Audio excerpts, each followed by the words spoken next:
ایک سوال یہ تحریر فرمایا ہے کہ کیا جھوٹ بولنا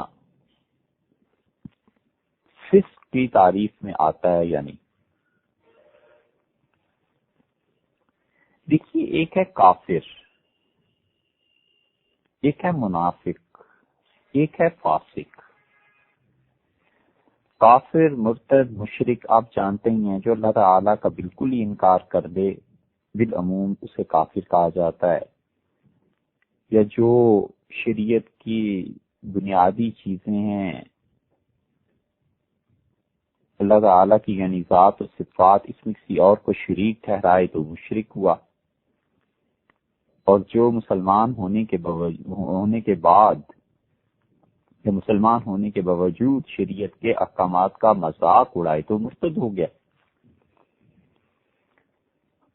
اس کے بعد ایک ہے منافق، اور وہ شخص ہے جس کے دل میں کفر ہو، وہ دل سے یہ بات مانتا ہو کہ نہ اللہ ہے، نہ اس کے رسول صلی اللہ علیہ وسلم صحیح شخص تھے، نہ قرآن ہے، نہ کچھ اور ہے، بس ظاہر میں مسلمان بنا ہوا ہے، باقی اس کے دل کا یہ ایمان اور اعتقاد یہ ہے، تو یہ ایسا شخص منافق ہے۔ اللہ کا اور اس کا معاملہ ہے ہم تو نہیں جانتے، بھئی ہم تو ظاہر میں اس کے ساتھ مسلمانوں جیسا رویہ رکھیں گے، یعنی اس کا جنازہ، نکاح وغیرہ وغیرہ یہ سب چیزیں شریعت کے مطابق ادا کی جائیں گی۔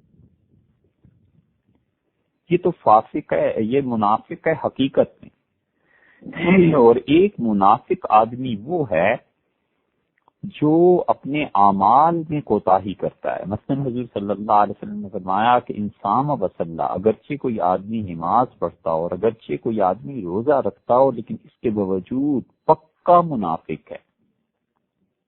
نماز پڑھتا ہے، روزے رکھتا ہے، لیکن اس کے باوجود آپ نے پکا منافق ہے۔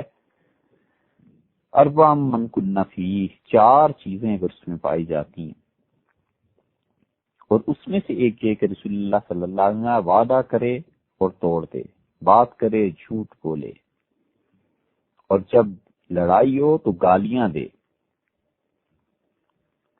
سو اس قسم کی چیزیں حضور صلی اللہ علیہ وسلم نے مسلم کی روایت میں آتا ہے بیان فرمائی۔ اور چوتھی چیز یہ فرمائی کہ دھوکہ دے۔ اس شخص کو جو عمل کے اعتبار سے، چاہے وہ نمازی اور روزہ دار ہی کیوں نہ ہو، اپنے عمل کے اعتبار سے یہ گناہ کرتا ہے تو اسے عملی منافق یا فاسق کہیں گے۔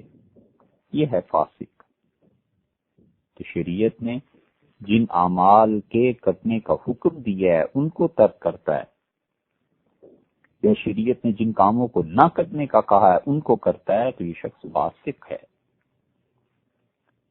غیبت کرنا اور جھوٹ بولنا جیسے کہ آپ نے پوچھا ہے، اور حسد،